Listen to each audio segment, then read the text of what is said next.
बिस्मिल्लाहिर्रहमानिर्रहीम। अस्सलाम वालेकुम। कैसे हैं आप सब? मैं हूं सोनिया और आप देख रहे हैं कुकिंग विद सोनी।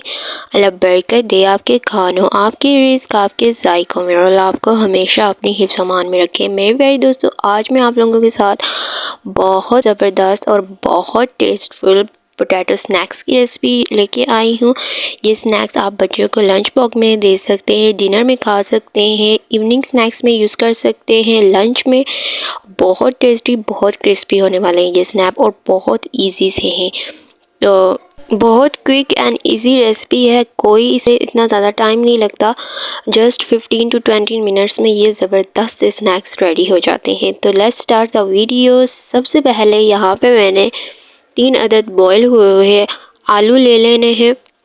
आलू लेने के बाद इसको अच्छी तरह से मैश कर लेना है। आलू को मैश करने के बाद इसमें 1.5 टीस्पून यहाँ पे मैंने नमक ऐड किया है। इसके बाद मैंने 1 टीस्पून कटी हुई लाल मिर्च ऐड की है, 2 टीस्पून पिसा हुआ धनिया ऐड किया है यहाँ पे मैंने, और 1 टीस्पून हल्दी ऐड की है, 1 टीस्पून अजवाइन ऐड की है। अजवाइन बहुत अच्छी होती है। और इसके बाद मैंने यहाँ पे 1 टीस्पून तंदूरी मसाला ऐड किया है। इन सब को ऐड करने के बाद अच्छे से पहले मिक्स कर लेना है। मिक्सिंग इसकी पहले कर लेनी है बहुत अच्छे से। इसके बाद इनको क्रिस्पी बनाने के लिए यहाँ पे मैंने 1 कप मैदा ऐड किया है। मैदे से होगा ये बहुत क्रिस्पी से हो जाएंगे और अच्छी तरह से फ्राई भी हो जाते हैं और क्रिस्पी हो जाते हैं, क्रंची हो जाते हैं मैदा यूज़ करने से।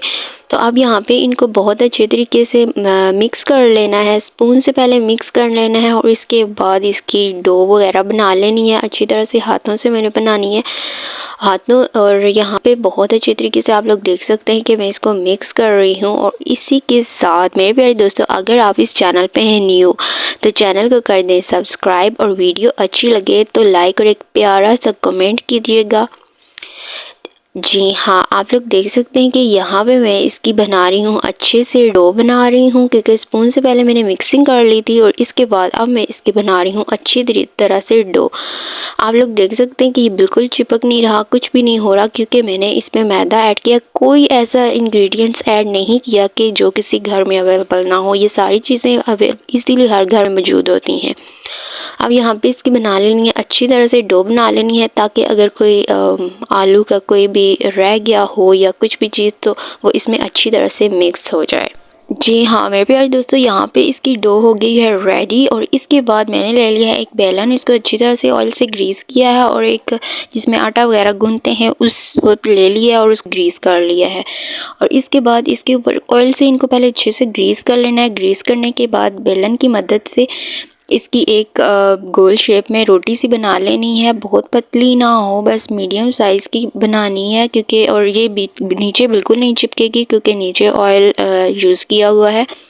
अब बनाने के बाद इसको स्नैक्स में की शेप्स दे देनी है। यहाँ पे मैंने इसकी शेप साइड से पहले जो एक्स्ट्रा है वो उतार देना है छुरी की मदद से, और इसके बाद इनको एक अच्छी सी शेप दे देनी है। शेप्स आप कोई अपनी मर्ज़ी से भी दे सकते हैं। यहाँ पे मैंने इस तरह से इनकी शेप बना ली है। शेप बनाने के बाद इसको इसी तरह बहुत ज़्यादा, जी हाँ मेरे प्यारे दोस्तों, आप लोग देख सकते हैं कि इसको आप मैंने कर लिया है 3 पीसेस में डिवाइड कर लिया है, 3 पीसेस में इसको कट कर लिया है। 3 पीसेस में बहुत अच्छे तरीके से इसको कट करने के बाद इसको ट्रायंगल की शेप्स दे दी है मैंने। और आप लोग चाहें तो आप इसको गोल शेप भी दे सकते हैं, कोई और भी शेप्स इसकी बना सकते हैं, कोई इतना इशू नहीं है।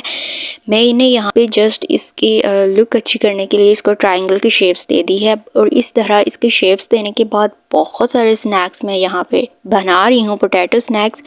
और इस तरह से एक ट्रायंगल शेप्स देने का ये भी फ़ायदा है कि एक जो पीस होगा उससे 3 या 4 स्नैक्स तो इजीली बन सकते हैं। आप लोग इसको और भी शेप्स दे सकते हैं। यहाँ पे मैंने बना लिए हैं बहुत सारे स्नैक्स सॉरी। और इसी के साथ अगर आपको मेरी वीडियो अच्छी लग रही है तो kindly subscribe this channel and don't forget to like.